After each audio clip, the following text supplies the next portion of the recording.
I'm Sam Mitchell, and these are my stories. Hi,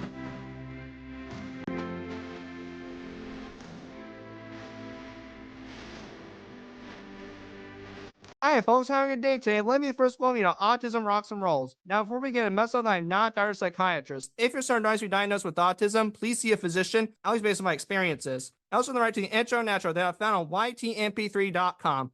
I also have a mission to interview with all of you. The mission of Autism Rocks and Rolls is to take the stigma off of autism and other conditions that may think are disabilities. People on the spectrum are not broken and do not need to be fixed. Those who have conditions or abilities want to be pitied, there's nothing to be sorry about. I also have some people I like to thank. A connection that must be brought up is Amanda Boyd Russell from Legal Shield and Jelly Social. Amanda is a woman committed to assisting individuals and small businesses through Legal Shield and Jelly Social. She fosters a welcoming professional environment while also providing affordable and conveniently accessible legal services. Her ambition to build a community of like-minded people and make the legal system simpler motivated her to transition from job to company. The launch of Legal Shield and Jelly Roll is a brave step up toward freedom and progress. Later on, you may hear from her. AR has done a lot of events lately. We did our first of 2 special needs nights at the Fowler Pumpkin Patch. It was a beautiful day in and out. An extra thanks goes to Perry and Renee Fowler for letting us do this. Then I got the chance to speak at the Doing Well by Doing Good Summit, produced by Michael Whitehouse. It was about entrepreneurs who do philanthropic work. Thank you, Michael, for letting me share my story,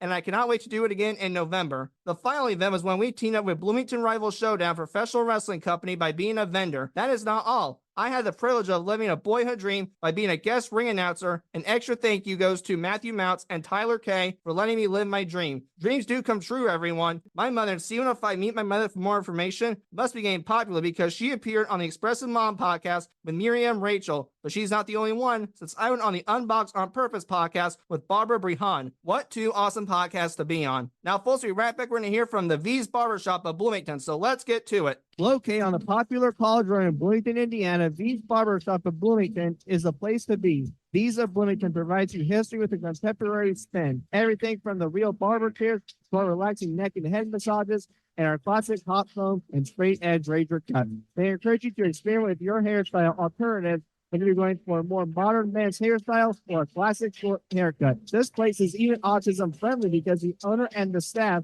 have done the research on how to give your child with autism a haircut safely. But it's not only one of Bloomington's, it's worldwide because there are some in places such as Las Vegas and Arrowhead, Oklahoma. These barbershop does not only have the barbershop, but it has a shop where you can buy items for your beard. That is not all. They even have an app you can download. We'll go call it 812-332-4897. That's 812-332-4987 to get your hair trimmed today. All right, folks, we're back. You won't see Barbara, but you'll see Barber at the V's Barbershop of Bloomington. Today, we have someone very special to me, and that is Katie Deckard from Expierencing VU. Since 2022, Katie has been the director of Expierencing VU located at Vincennes University. Katie holds a doctorate in education through the University of Southern Indiana and a bachelor's degree in secondary special education and mild interventions from Indiana University. Katie is a huge supporter of universal design for learning and now enjoys coaching and mentoring students in college with disabilities after spending 7 years as a high school teacher. Katie loves to spend time on the farm with her newlywed husband, Colby, and their dog, Mabel, when she's not working. Let's welcome the kind-hearted Katie Deckard to the podcast. Katie, how you doing, buddy? Hey, Sam. Doing pretty good. I'm glad you're doing well myself. So my first question to you is, what does being in a program involving students with disabilities mean to you? I would say probably the most fun job I've ever had because I used to be a high school teacher. I feel like with that type of job, there were a lot more restrictions as far as the amount of time that we could work with the students in the college setting, especially in a program like TRIO. There's just a lot more time that you have and a lot more flexibility as well. It's not like you clock in and clock out from 9 to 3. You have from to 4:30 most days. That's a long time to be with students. It's not just me working with the students. I'm just so blessed to have such a wonderful staff of people who care just as much as I do about working with students with various disabilities and strengths and challenges. We have coaches,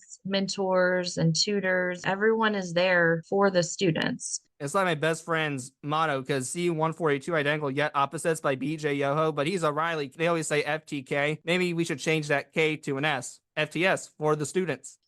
Now, why don't you tell us some about your staff? We have Rebecca Roach, who has worked at Vincennes University for over 30 years. Anytime a student has a question that I don't know how to answer, usually Rebecca, just because of her experience, usually she'll know at least where to point the student in the right direction. She's just got such a great ability to listen and to talk with students and also to encourage them to get back on the right track. She works with a lot of our students who are on academic probation, kind of helps them figure out maybe what went wrong in the past, what barriers existed. And she was really good at helping them explore strategies to be successful at VU. We have Shannon Green, who is one of our fantastic coach mentors. I always tell people just our English guru. She does a lot of tutoring. We can't find her in your office. You can usually find her in the tutoring lab. Lots of experience working with kids with disabilities. Shannon taught elementary school for a long time before she came to VU. And she actually taught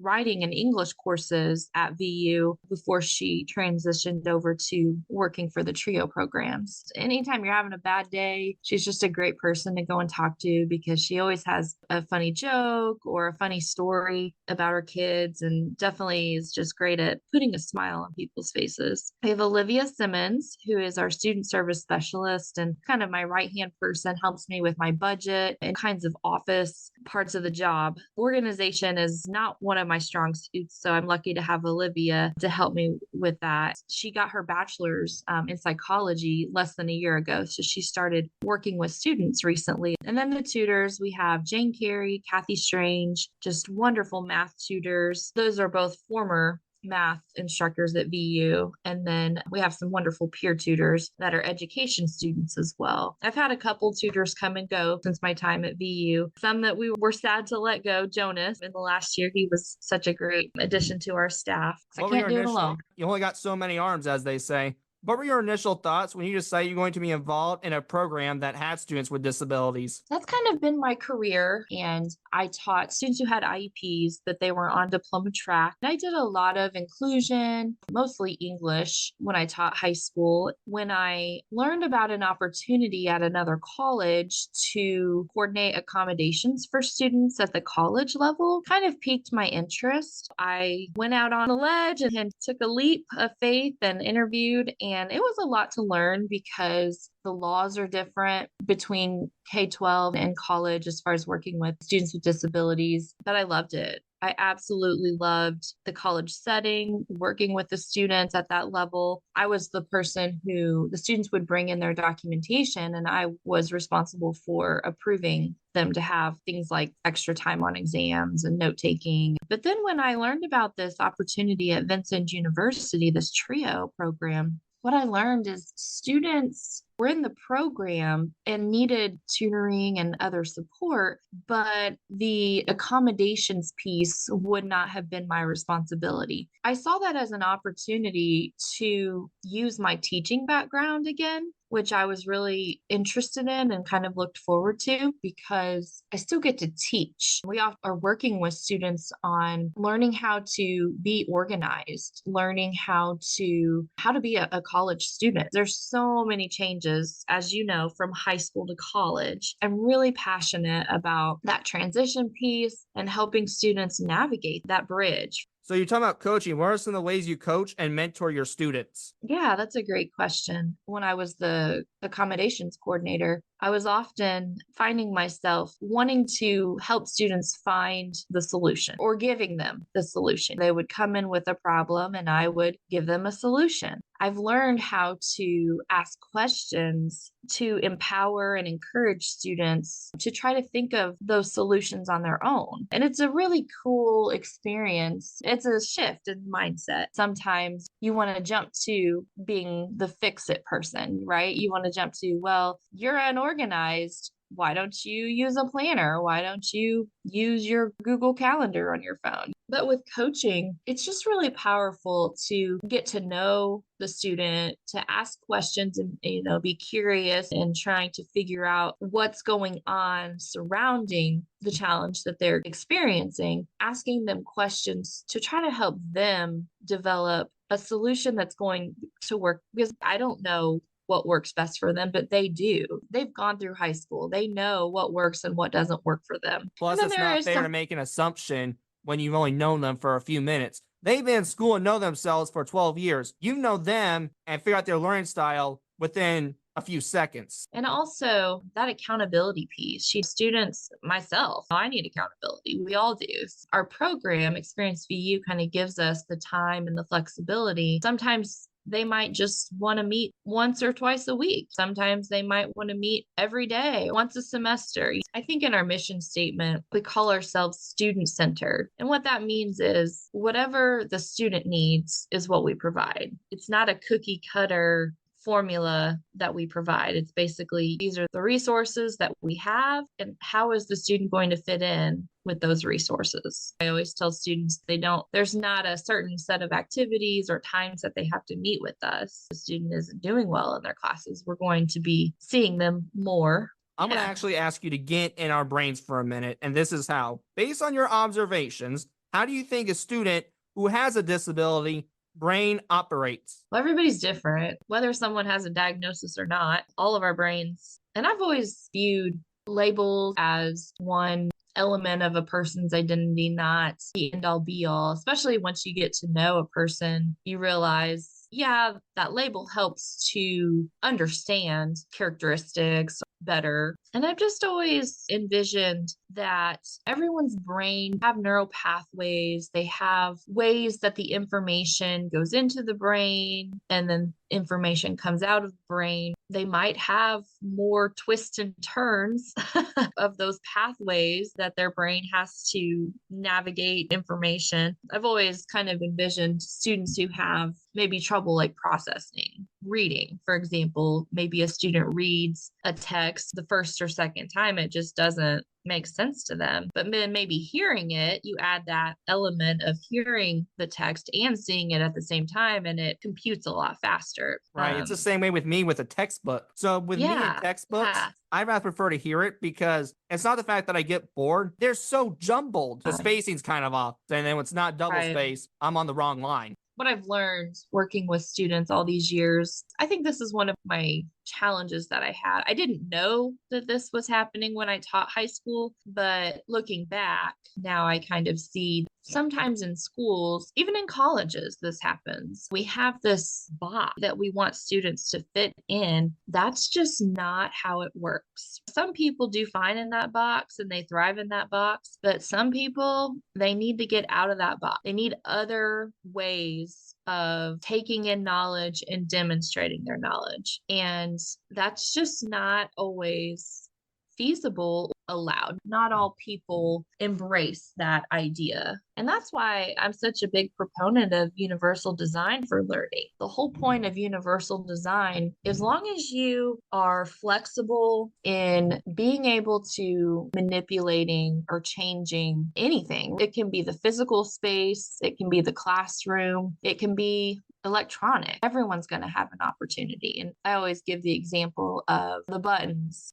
to open a door for someone in a wheelchair. I'm not in a wheelchair, but I use that button all the time when I have my hands full. It makes life more accessible for everybody in the classroom as well. I've never been a fan of traditional multiple choice, true false, the way that college students are often assessed. No, and I'll tell you this much. If you jam them in that box, they're not going in willingly. You're going to be doing a lot of pushing. There are ways, especially with all the technology that we have nowadays. From your perspective, can you tell us some of the ways people learn? Oh, all kinds of ways. A lot of people, I think, learn well by doing, especially the generation, I think, that we're seeing now. Some, they can simply just look at something, and some people are really good. My husband, for example, he's such a visual learner. He can take apart something, a tractor or truck, and then he just knows between, I guess, seeing it and feeling it He knows exactly how to put it back together. He can just visualize it in his mind. I'm very much auditory. I cannot look at something. I just don't have that visual photogenic piece. Like when I read something, a lot of times it doesn't really compute in my brain, but if I see it and I hear it at the same time, for some reason, it clicks better. You have those three ways, but I think usually it's a combination. And then not only the visual, auditory, kinesthetic, but also in demonstrating knowledge. I think there's just so many ways for a person to show what they know,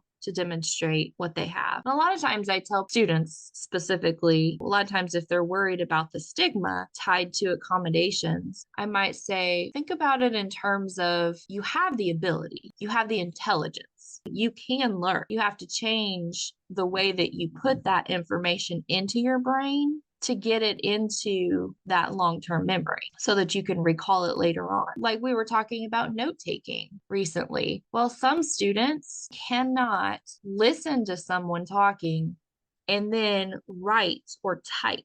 Hey, Like their that's brain, me. That's me. their That's me. That's brain, me. well, that's why I thought of that example. They cannot do both at the same time. They can do one or the other. But if you figure out a way to change the environment for someone, such as recording something that you're listening to, that way you can really pay attention to it and listen really well. But then maybe you need notes. Well, then you have that recording. And then later on, you can go listen to that recording and take your own notes from it. And there's different varying levels of how that could work. I'm not a real big fan of recording straight from beginning to end and having to extract notes. Even test taking. A student might, in the big classroom with lots of people, with the clock counting down in the front, I mean, that's just not conducive to being able to demonstrate knowledge. Put yourself in a room by yourself. You have the opportunity to read things out loud if you need to, or maybe you need it read to you.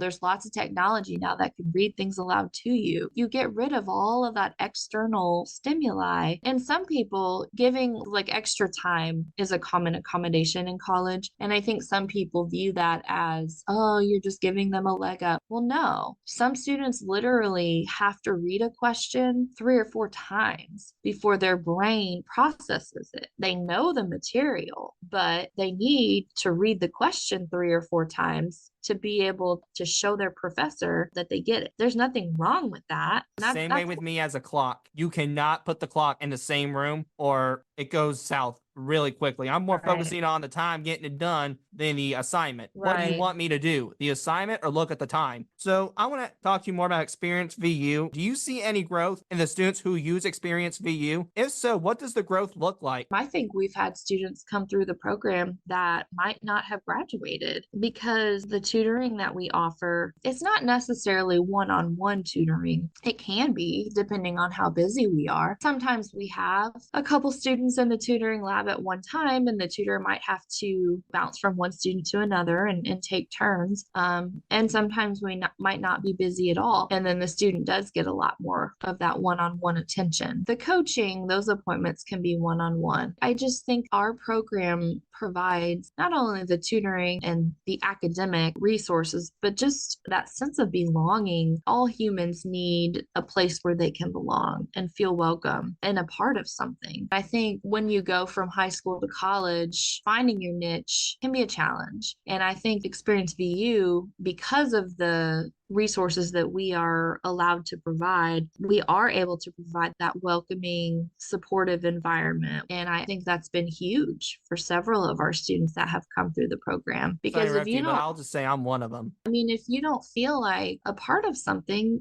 you're not going to stay. We do a lot of workshops. We have a fantastic career center on campus. They work with the students to find something, maybe not what they're going to do the rest of their life, but at least some place to start. We really value goal setting in our program. Our students, when they first start out in the program, we do some activities with goal setting, academic, financial, and we try to monitor that and make sure students are just cognizant of that. We do a lot of workshops that involve financial literacy, budgeting. I know Shannon, she's worked with quite a few students that have failed English multiple times or math. We have our tutors work with students who have failed multiple times. Our tutors, they've been around for a while and they're patient. They're really good at figuring out how the student learns as far as their learning style and meeting the student where they're at, which I'm not knocking. We have fantastic tutoring labs all across campus, right, for all students at VU. But I think it's just different when our students with learning challenges, when they meet with our experienced VU tutors, they have that experience, that background of working with people who learn differently. And so they are more open. Well, I might get in trouble for this, but how can you get mad at them for it? They're sweet elderly ladies, and they're just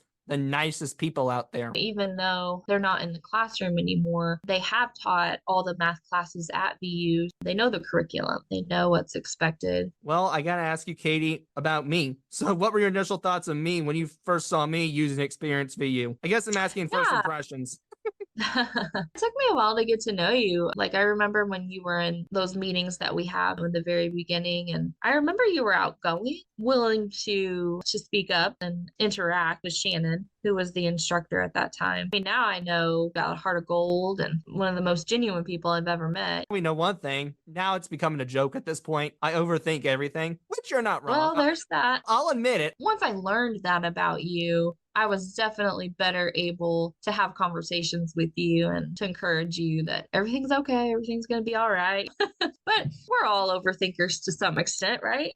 To a point, yeah. What have the experienced VU students taught you? Ooh, good question. I've kind of always, in this particular job, and I think this motto or this philosophy has stood the same over time, and I think the students have definitely encouraged me in this too, is kind of that tortoise and hare metaphor, that story of the tortoise and the hare. There's no sense in trying to rush things, because sometimes in the past, I would find myself as a leader of program comparing myself to other trio programs and all the great and wonderful activities that they were having. But what I've seen from the students is growth, is success, and so much appreciation, so much gratitude from our students. And I know, Sam, you've been able to experience along with me the growth that we've seen in the program. The program just was a lot different when I first started a couple years ago. I would always tell myself, be the tortoise, Katie, slow and steady. You will have victory. You will have success. It's just going to take time. Have setbacks every day. And I know students come to us every day with, I did bad on this test, or I did bad on this assignment, or I'm having this roommate issue, or this issue with my professor. With time, growth will happen. And not only in the program, but in the students in their lives as well. I've been able to witness that. And the program shows human generosities, I think is the word I'm looking for. Because not getting along with a professor shows you're not going to like everybody. You're learning. Not everybody does. We're all human. Make mistakes every day. But the important thing is that we try to reflect, hey, this is what I did. What will I do different the next time? Success doesn't happen overnight. Got to be patient with yourself. And I've seen that not only in this job, but other jobs that I've had working with students with disabilities. I just got to keep going. I can't give up. And it may take me twice as long or 3 times as long to do something than the person next to me. But if I don't give up, I will get there. And the victory will be so much sweeter. And it's easier to enjoy more, I feel like, when you're the tortoise, because when you're the tortoise, you can look around, enjoy the scenery. Whereas the rabbit, you don't have time to look around. You're just like boom, boom, boom, boom, boom. I really feel like I'm living it. We just might need to get the rabbit to slow down a little bit. Then we'll be good to go, right? I don't want to be the rabbit. How do you see Experience VU growing in the future? An area that I would like to focus on over the next year or two is, I mentioned transition earlier. I want to build more into the program for students at the very beginning. We have it's like 6 weeks. We meet with students for an hour and we provide general navigating college, study skills, financial literacy, just things we feel like are important for them to know. I want to implement something that happens even before that. It would be optional, but it would be something where students could join us before school starts. Maybe not for several days, but I'm thinking just 1 or 2 days. Students move in early and we really get to spend time with them on advocacy and how to work with your professor. There's a lot of a lot of hoops you have to go through to implement something like that, and just continue staying abreast of assistive technology because that's always changing and improving. Just being able to continue to provide students with resources that can assist them. Well, let me ask you about scared students. How do you work with students who are scared to go up? Like we have Tom, who's never socialized, is on the autism spectrum, ADHD. Maybe he also has CP, but he's never socialized because of the fear, or people just gave him the boot all the time. I think the program is set up to support students have the opportunity to plug in as much or as little as they want. It is a pretty inviting place. I think once our students meet with us a few times, I think that they will get to experience that welcome feeling, the kindness, because the staff is really kind and really welcoming. I have a student in mind that's very shy, doesn't really like to talk to people, but I've seen him up there multiple times in the last few weeks. We don't just have the tutoring, we have a lounge where students, they can sit and talk, they can do puzzles together, they can play games. Even sometimes our tutors will sit in there and interact with the students. And I think that I've seen students partake in that atmosphere. It's like, wow, people are nice to me here. And it makes them want to continue to come back. We have a text messaging feature. We have a software that we use and we can send out. So we often send out text messages to students when we have food or something special going on. And that often attracts students. So now I would like to just talk to you a little bit about your college a little more. While you were getting a doctorate or a bachelor's degree, were there any surprising facts you learned in college when you were getting those degrees? If so, could you please name one? It was actually a master's. I have started a doctorate, but I had some pretty big life change that on hold between getting a new job and getting married and moving. Couldn't keep up with the doctorate. Did not make you think, didn't I? Yeah, making me think back. It was a long time ago that I did. Oh, I'm sure that there was. I took a lot of classes about the laws. I think it's eye-opening to learn what the laws are and to realize how little people that you're working with understand their rights sometimes. I mean, I think about right now, even just the other day, I was talking with a student that they tell me all the time professors aren't following their accommodations. And I'm just astounded. They can't do that. That's against the law. And also learning about the differences between the K-12 special education laws and then colleges. They are not under IDEA, it's ADA. So just that shift in advocacy of what's expected of a student between high school and college in regard to obtaining what they need and having to advocate for themselves in college is so different. I bet your peer tutors would agree with you. I bet Right. they're learning stuff. They're like, whoa, I did not know this about the brain of someone with autism or the brain of someone with this condition. Because I think right now they're taking a special education class, or they were. Actually, something about ADHD that I learned, brains really don't develop until we're far into our 20s, probably even later for others. It's no wonder that college students might struggle with decision making, right? Advocacy, self-determination, just making good choices. Another cool thing that I like to talk about is the idea of neuroplasticity. Our brains are constantly changing. Just because you're not good at something doesn't mean you can't get good at it. You got to just do it. The more you do something, the more your brain get better. When you're thinking about people who are in car accidents, having to do rehabilitation and learn how to walk again. Well, that's the brain learning how to do it again. And the same applies in learning challenges.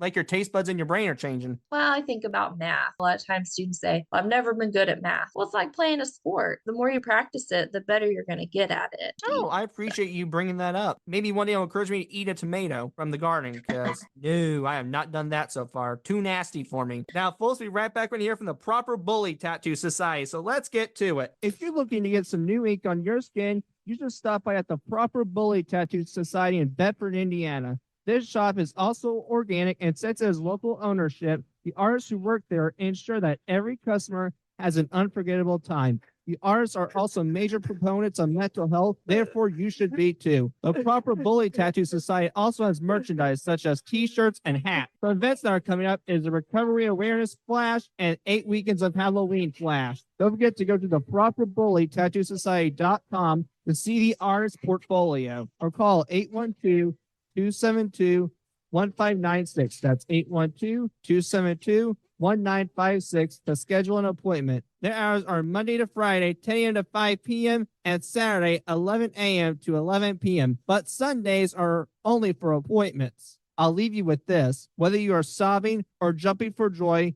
you will say, "Oh."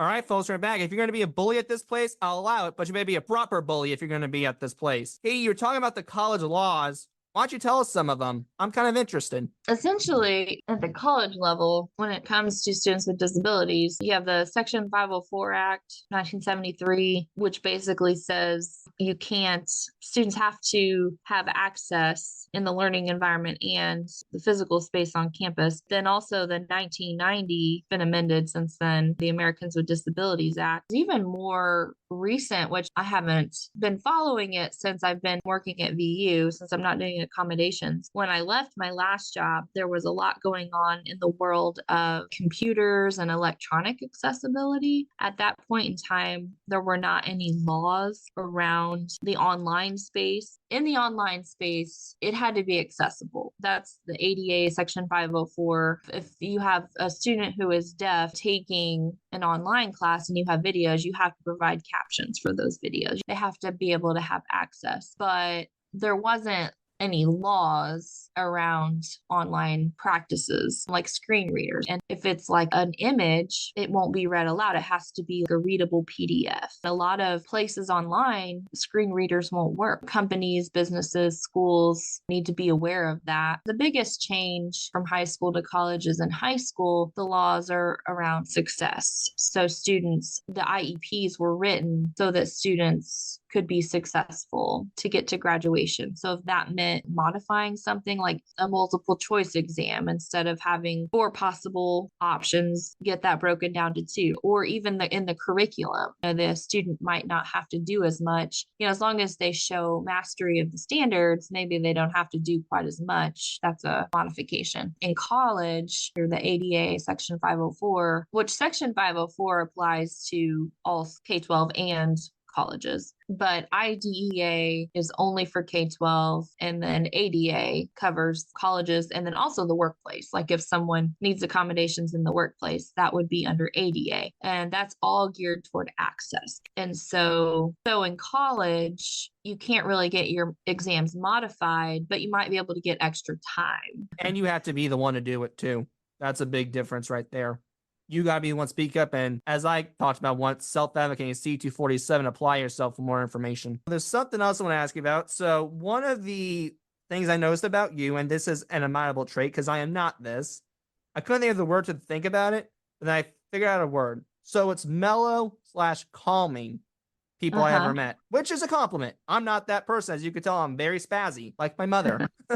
Where does this calming/mellow personality come from? Does the apple not fall far from the tree? Is your family pretty calm? Or do I just not see it? Because it's very hard for me to imagine you getting worked up. I think I've always been that way. I'm not sure. Yeah, I don't know. I've never really thought about where that comes from. I think I've always had just a servant's heart, just wanting to help others, but I've also been just really patient my whole life. And I've known that about myself. I do get worked up, but I think maybe more at home.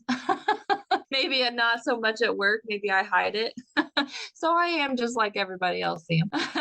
Great. I think we are a product of somewhat of our environment, but also just genetics too. Maybe it's a combination. I'm not really sure. You're welcome. Appreciate that compliment. You are welcome. Really I'm very kind. mellow too, but when something gets me going, I get going. I think you've seen it. We all have our moments. Me too. Now, folks, we right back. We're going to hear from Great White Smoke. So let's get to it. In the town of Bloomington, Indiana, you can find the best barbecue meat at Great White Smoke. Owned by Dave White, Great White Smoke offers meat catering for events such as weddings and birthday parties. They've won awards such as the 2021 #1 food truck in America Grand Champion and the 2019 Kentuckiana Barbecue Pitmasters King of the Q. If you're looking for someone to cook meat for your event, then Dave is your guy. Book them for your next event at 812-229-7571. You can drop them an email on their contact page as well. All right, folks, we're back. You definitely hear smoke on the water. There's a fire in the sky. Should you choose to go there. Okay, I want to talk to you a little more about your personal life, actually. So can you tell me about your newlywed husband, Colby, and your dog, Mabel? Colby and I met in 2020 online, like many people do nowadays. And we decided to get married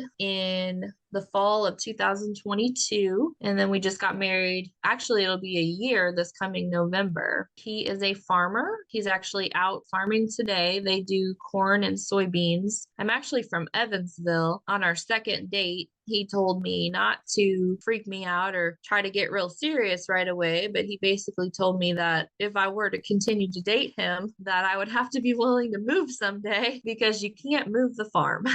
That's why I had to get a new job and had to move because I married a farmer who did not live in Evansville. But yeah, he's a great guy and we have a lot of things in common. He actually has a dog as well. My dog, Mabel, I've had her for several years and she's a half Australian Shepherd, half healer. She was actually a cattle herd dog for a while. My sister actually raises cattle, but just was real shy, real timid. And my sister decided that she just wasn't really doing her job very well. And she just needed to have a person to love on. And several years ago, that became me. That's how she became a part of my life. And then my husband has an Australian Shepherd named Bo. And they get along okay. Mabel stays inside and Bo stays outside.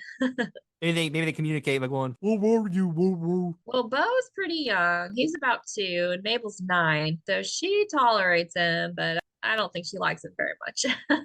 You're talking about farm work. Have you had to do any work on the farm? If so, what work have you done? Not a lot. I generally watch. Sometimes I'll ride in the tractor. The other day I rode in the combine for a little while. More probably moral support than physical. But occasionally I'll get out there and I'll hold something or go get something and do a lot of the traditional cook and I clean and I support in that way, right?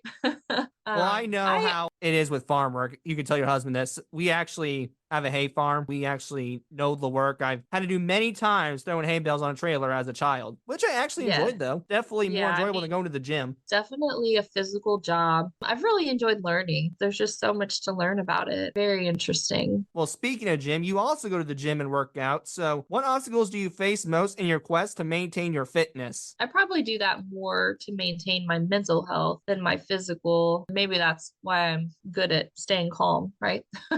We're really lucky at VU. They provide a trainer for the staff, and she comes 3 times a week during the lunch hour. We are allowed to go work with her. She has like these circuits set up, these whiteboards where she has different exercises for us to do. And it kind of helps break up the day, gets my heart rate up. I get to see other staff when I'm out doing that as well. I used to run a lot, but my knees just can't really take that anymore. Highly recommend if anybody's stressed or feeling a lot of anxiety, get outside, go for a walk.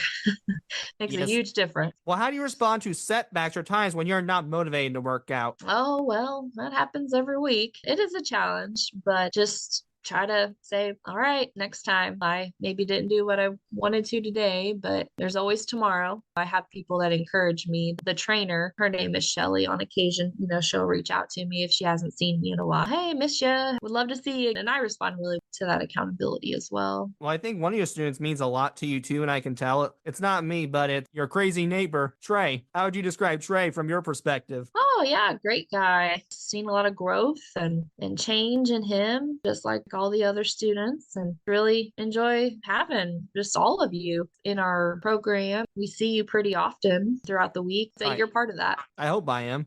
I think I am, though, based on what I've seen. Now, folks, we wrap back right here an ad from the Rock 96.1 radio station, so let's get to it. We want to thank 96.1 The Quarry, especially David and Dan Hayes, for being a gold sponsor for our Summerfest. 96.1 residents in Bloomington, Indiana, and like Autism Rocks and Rolls, they rock and roll too. Visit their website at rock961fm.com to hear them out. And when they're on the station, be sure to listen to them live on their website or catch them on the radio in your car. If you like Kiss, Queen, 80s Rock, or ZZ Top, I think you have found your station. 96.1 also supports our veterans, so you should support them too. Visit 96.1.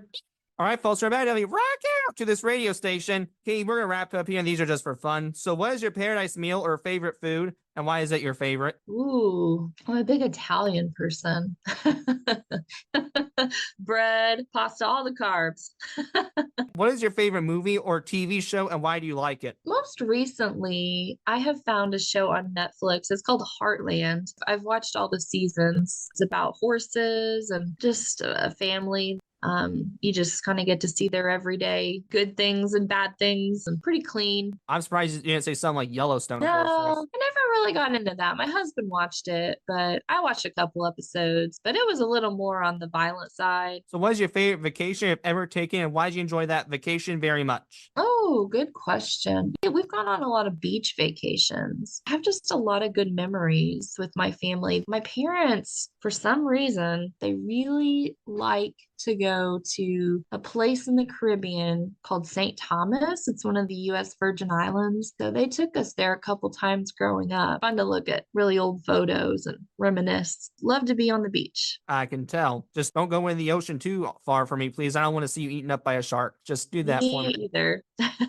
My last question is, are any good memories that you want to tell our viewers about? If you do, why do you remember that memory the most? So before you answer, I'd like you to end with something like sentimental that made you feel good inside. You forgot this world was a cruel place sometimes, and a funny memory that made you fall on the floor laughing. And it can be with experience for you, husband, dog. Your call, you want to answer it. I can remember when I was in eighth grade, I mentioned that I liked a show about horses. When I was in eighth grade, a week or so before Christmas, my sister had a horse back then, and she took me to the stables where her horse was. She took me into a horse stall, and I had no idea who this horse was, or I knew nothing about it. And she looked at me and said, "This is your horse." It took a while for me to process that basically what was happening is my parents were getting me a horse for Christmas that year. A lot of tears. And then I would say when I went to IU, I met some really nice people, kind of like how you've been able to meet some nice people at VU. And I lived in the dorms. We just had the best times. And I remember just laughing so much with some of my old college friends. Do you still keep in touch with your college friends? I do. Actually, two of them were in my wedding. Oh, okay. Well, that's awesome. Yeah. Well, Katie, thank you so much for taking the time for me. I really appreciate it. Is there any closing remarks you'd like to say, or where can people find Experience VU too? I just really appreciate you having me. Always fun to talk with you. We have a lot of conversations about learning and universal design and all the possibilities out there. And we're at Vincennes University. We're a TRIO federal grant program. We're lucky to have the space that we have there in Davis Hall. Thank you. Is there a website? It is it's venu.edu/experiencevu. I'll make sure to put that in the show notes. Thank you so much, Katie. Have a great day. Thank you, Sam. You too.